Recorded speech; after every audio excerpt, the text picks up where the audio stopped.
Welcome to this explainer, everyone. Today, we're going to unravel the truly complex, absolutely fascinating, and honestly deeply surprising history behind one of Europe's greatest historical architects. You know, when we think of the men and women who forged nations, we usually picture these unyielding patriots, right? People who just naturally embody every single trait of the country they represent. But history, as we'll see today, is rarely that straightforward. Actually, it's pretty messy. Today, we are looking at a man whose massive public legacy and quiet private reality were in a state of constant dramatic friction. So let's kick things off with a foundational question that kind of challenges everything we assume about national identity. Seriously, think about this for a second. If you are the founding father of a nation or the leading figure of its cultural awakening, what language are you expected to speak? Well, the obvious answer is the language of that nation, right? You'd assume it's the language you spoke from birth, the one you think in, maybe even the one you dream in. But what if the absolute greatest champion of a nation's identity barely spoke its language at all? First, we've got to establish his undisputed monumental legacy, just to understand the sheer scale of the paradox we're about to uncover. Count István Széchenyi was not just some minor political player. He was the dominant figure of the 1830s Austro-Hungarian Reformation. We're talking about the Minister of Transport, a man widely regarded as the greatest architect of the Hungarian reform movement between 1825 and 1848. He essentially acted as the chief representative of the Hungarian Revolution. He is, by all accounts, a titan of history. But there is a massive twist hiding right beneath the surface of his official biography. Now, here's where things get wild, because this famous statement instantly fractures that traditional nationalist narrative. Around 1826, Széchenyi, the very man building the modern Hungarian identity, made this exact declaration. He said, "The Magyars do not yet exist, they will only appear." This isn't just a passing comment either. It's a profound admission. He viewed the whole concept of the Magyar not as some ancient, unbroken reality that he was just defending, but as a brand new project, a project that he himself was helping to invent from scratch. And the really crucial point here is that despite his family being considered Hungarian nobility, their private reality was completely different. Széchenyi spent his childhood and his most formative years bouncing around between Nagykank, Sopron, and Vienna. And because of this, his dominant language was entirely German. In his family circle, they communicated in German. When he sat down at the end of the day to write his deepest, most personal thoughts in his diaries, he wrote them in German. The literal architect of Hungary lived his private life entirely in another language. Which leads us to this immense historical irony. We have the primary representative of the Hungarian Revolution, a man trying to awaken the Magyar spirit, and yet he only started formally learning the Magyar language when he was around 34 years old. Just imagine the dedication, but also the incredibly strange disconnect of having to sit down as a grown adult in your mid-30s to study the vocabulary and grammar of the very people you are supposedly leading into a new national dawn. Let's jump to 1825 and see how this builds into a very dramatic public scandal. Picture this, October 12, 1825, in the upper house of the Hungarian parliament in Bratislava. Széchenyi stands up to address the powerful magnates and barons. This was his big moment, his debut. He spoke publicly in Magyar for the very first time.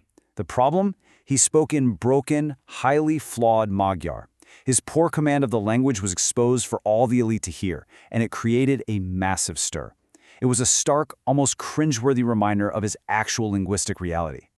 To really wrap our heads around this, we have to look at a strict 19th century distinction that almost completely gets lost today. As Franz von Loer noted in his 1874 book, The Magyars and Other Hungarians, there was a very clear line drawn back then between being Ungarisch and being Magyar. Ungarisch, or Hungarian, was more of a geographic or civic identifier within the kingdom. Magyar, on the other hand, specifically referred to the ethnic, linguistic identity that was being actively promoted. So you could totally be Ungarisch without speaking a single word of Magyar. And that brings us to this massive, frankly surprising revelation from 1803. We have this document from his time at the Piares Gymnasium that confirms his mother tongue.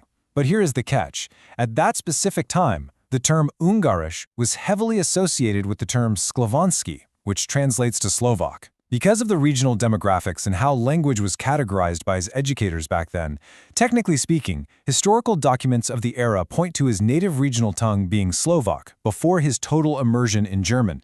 He was literally a walking melting pot of Central European identities, trying to forge a singular Magyar one. Now, these incredibly diverse linguistic roots directly fueled an intense ideological clash later in his life.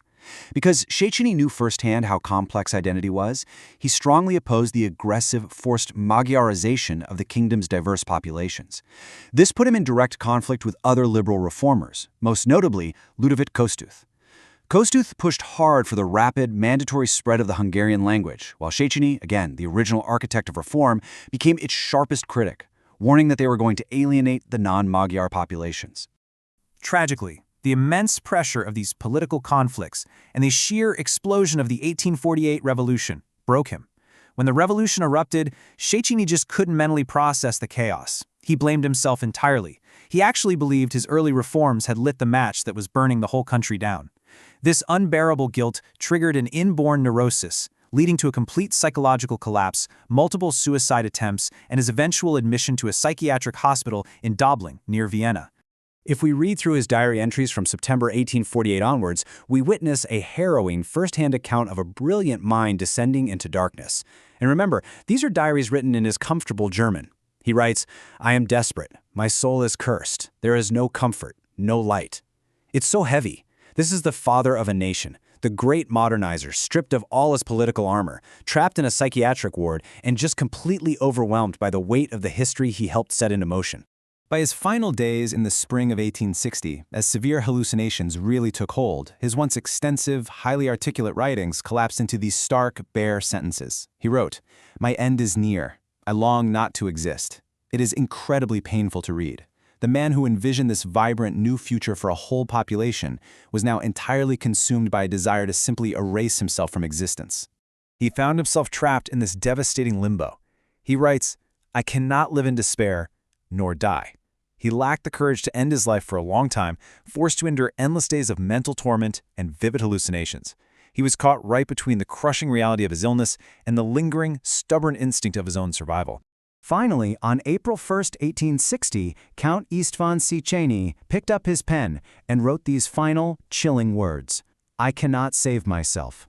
This short, desperate sentence brought both his lifelong diary, which had been his constant German-language companion, and his life to a tragic conclusion. Shortly after writing this, the great architect of Hungary took his own life. So we are left with this haunting contradiction to ponder.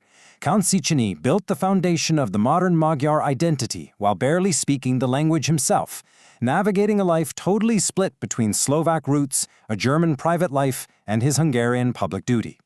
So what should we take away from all this? I think it's that history is never as simple as the statues and monuments make it seem. When a nation's identity is built on such complex personal paradoxes, who ultimately pays the crushing psychological price? It's a question that forces us to look past the towering hero and see the deeply fragile human underneath. Thank you for joining me on this explainer, and I highly encourage you to keep questioning the history you think you know.